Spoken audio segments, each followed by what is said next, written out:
teka peribahasa apa berpandukan gambar? Tengok tu macam curi tulang.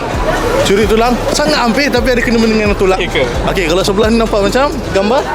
Mata. Okey, mata. Mata dengan tulang. Ada peribahasa dua-dua tu warna apa? Putih. Putih mata. Putih tulang. Putih tulang. Putih tulang lah. Biar putih tulang, Lagi? biar putih tulang jangan. Biar Peribahasa apa? okey. Ada dalam lagu, ada dalam lagu. Ya, tahu. Putih Bukan. tulang. Bukan. Jangan putih mata. Ulang balik. Putih mata. Biar putih tulang, jangan putih mata. Peribahasa. Oh, susah betul.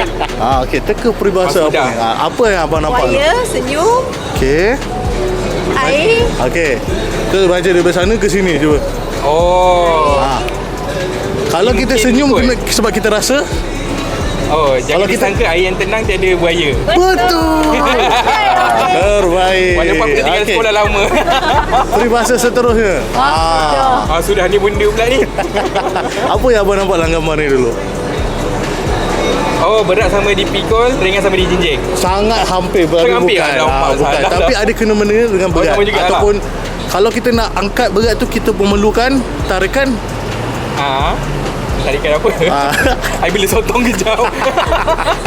Boleh sotong. Bukan.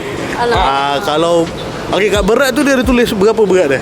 1,000. Nak 1,000 daya, tak nak 1,000 dalih. Betul. Wah, hebat. Aduh, Okey. apa lah Alia ni? Yang ni senang. Peribahasa apa? Tak. Apa namanya, biar apa orang kata, menuntun bulu biar daripada rebungnya. Melentur dulu biarlah melentur dari dulu, dari dari rebung dia. rebung. Wah.